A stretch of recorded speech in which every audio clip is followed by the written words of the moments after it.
So in this session, we will be looking at Python dictionary creation. Okay, how do you create dictionaries in Python? So when you say dictionary, a dictionary is a data structure which has a key value pair formation. That means for every key, there will be a corresponding value. For example, you see the bike color will be red. The bike's number will be some number. Okay, the bike's stroke is 2-stroke. So the stroke, color, and number plate, they're all keys, and their values will be some numerical numbers or color red, whatever it is. Okay, so this is called a key value pair. And when we create a dictionary in Python, there are various ways we can call the constructor of the dictionary to create the Python dictionary object. So how do we create it? Let us see that. Let me get into my Jupyter notebook. Look at this Python dictionary creation. So let me give a name to that, my dictionary D1. It can be any name, D1. Then I'll call dict. First thing is using keyword arguments, KW star KW arguments. That's nothing but keyword.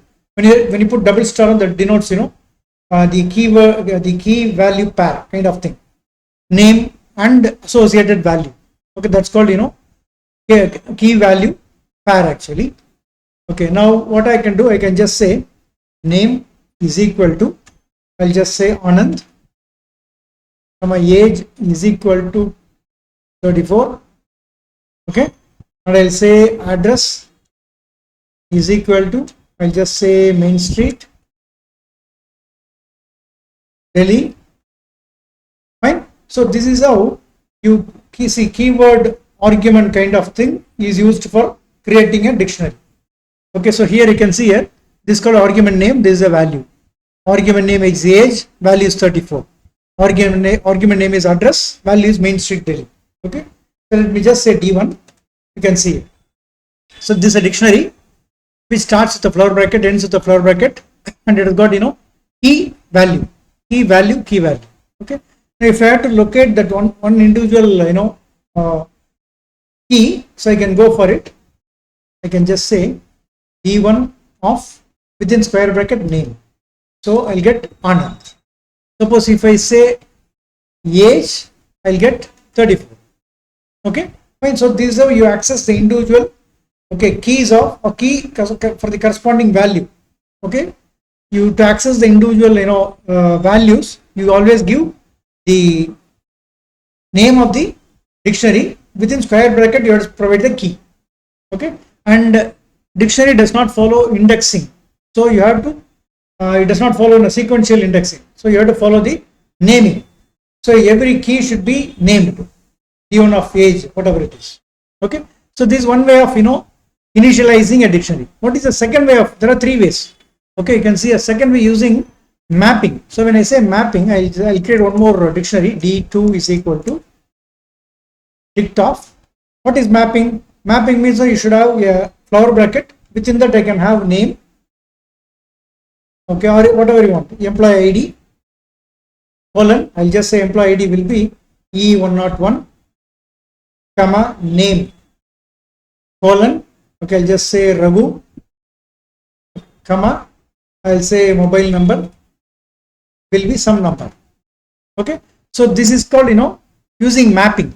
So we do mapping where employee ID goes for key and value is E101, and name will go for the attribute called key called name within your dictionary. Let me just show that D2, you can see here ENPID, name, mobile number. So if I had access, I can access the same way. There is no difference actually. So we have created dictionary in two ways. One is using key value pair, another is using mapping.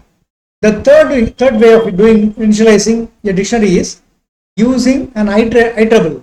When I say iterable, I can do something. D3 is equal to dict of. Okay, I'll put a square bracket for a list. Then I will have a combination of key and value. Look at this name. Okay, then I just say value will be Ashok, comma, look at this. How do you do it? See, there should be a square bracket that represents I triple. Within that, you should have a combination of key and value. So I'll just say, okay, age will be 27. Okay, fine. Then comma, I'll just say within this address. Okay, I'll just say Mumbai. Fine. So look at this. D3. I'll just run it. You can see at the bottom some problem here. Name. Oh, it should not be colon. It should be comma. Sorry. It should be comma. It should be comma. Okay. So see, when you have an I triple, okay, the first thing goes as key and second thing goes as value. First item goes as key, second item goes as value. There should be no colon at all. There should be no colon. Look at this. The name is Ashok, age is 27, address is Mumbai. And this is called, I triple. So we create a dictionary using I triple. When I say I triple, the square bracket denotes list. That's nothing but I triple object. Okay, fine. So the I triple object should have a pair of, okay, tuple, tuple pair. That's called, pair of tuple or tuple pair. Where, the first thing denotes your key, second item denotes your value. Fine. So this should be unique actually. That unique means what? Every pair tuple should be unique. It should not be repeated. Okay. Now if I have to access, I can say D3 of name. I'll get Ashok. Okay. Then if I say address, I'll just Mumbai. I'll get Mumbai. I think spelling is wrong. Address Mumbai. Okay. So these are, you create a dictionary using I triple. So this I triple can be a list or a tuple also. I can see put a bracket here and remove this bracket. Okay. So in this case, it becomes a I triple is a tuple object. Look at this. Again, same thing. I'll just change the name to Mano. Look at this. And I'll just say name.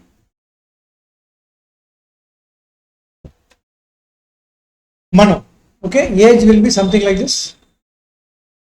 27. Fine. Okay. So that is what you get actually. So name will be Mano and age will be 27. Right?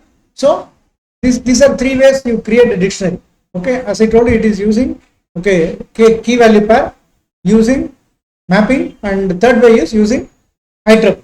Apart from that, you can create, okay, an empty dictionary. You can add item into that. Okay. And other than that, we can clear the dictionary. For example, if I say, I'll just say D1.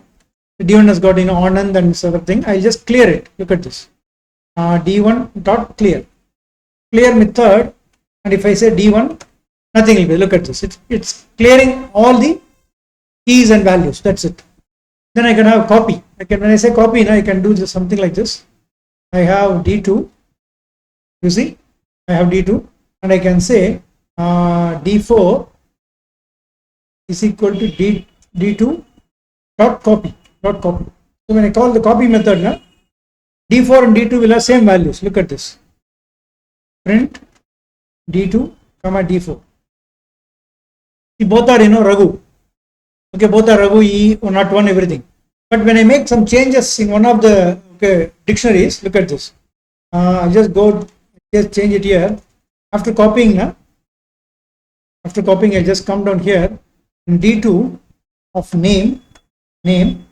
Okay, of course, D2 will be, I think it is Raghu. Okay, D2 of name, okay, will be set to Raju.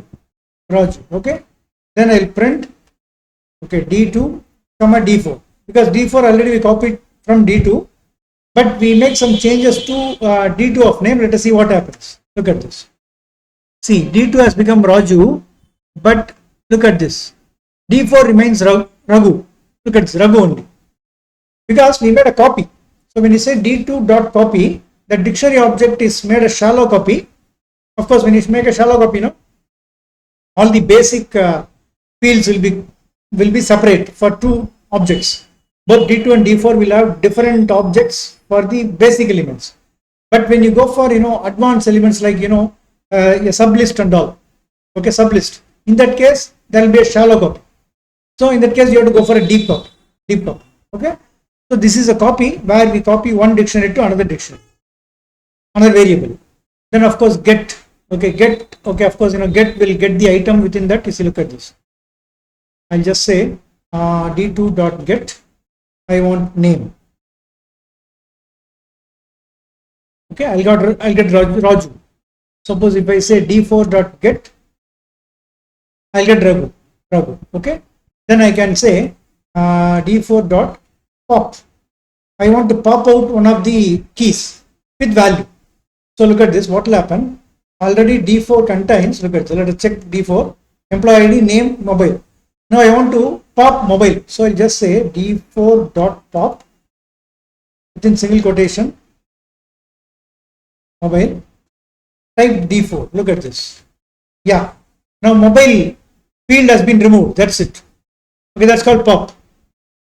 Okay, and when you say d4, okay, dot pop item, you don't need to give anything. Automatically it will remove the last inserted item, last created item. That means name will be removed. Okay, only employee ID will be there. Look at this, d4. See, only employee ID. Name got removed. So when you say pop, you can specifically say which key you want to remove with that associated value, of course. But when you say pop item, the latest field which was added will be removed. That's it. Suppose if I say d2 contains mobile, name, Raju. I want to remove that employee ID. So what I'll do, I'll just say I should not say pop item. I should say d2 dot pop, and within single quotation I'll say emp ID. Right, that's it. Then I'll say d2. Look at this. Name and mobile are there, but employee ID gone. Suppose if I had to insert it, then I had to do something like this. d2 of emp ID is equal to 109. Then I can say d2. Look at this. But of course it will get appended at the end. Okay, fine. Now we have three fields. Fine. So these are you pop item and pop. Pop means you have to specify which key and associated value should be removed. When you say pop item, what was lastly added, that will be removed. Suppose if I say pop item now, right now, okay, look at this. Pop item. Okay, this employee ID will be removed. Look at this. You will have only name and mobile. Raju and mobile number. See, D2. See, Raju and mobile number is there. Employee ID is not there because pop item we are given. Okay, fine. Then update. What is update? Suppose if I say, look at this. I have D2. Okay, and I want to update D2 with some other value. So you can say D2.update. Okay, name field. Okay, should be updated with. Okay, with what I'll just say something like this.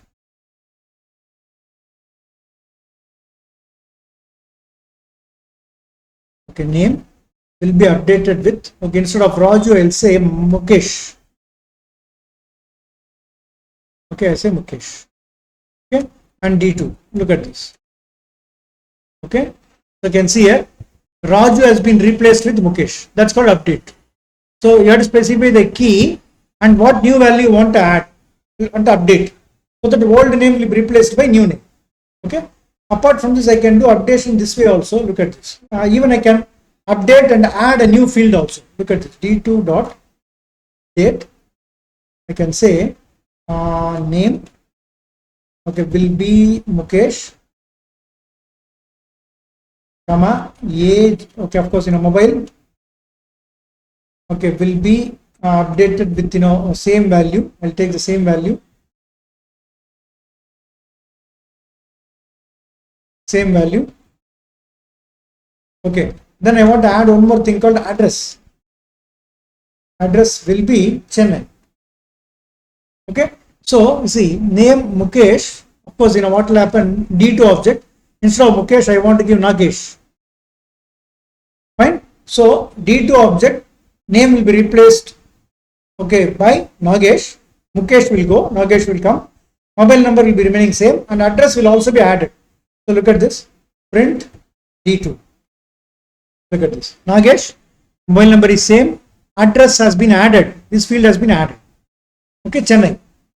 So these are you do updation. Okay, deletion. Okay, everything you do with the dictionary. So dictionary is quite handy. Without dictionary and list, we cannot find any program.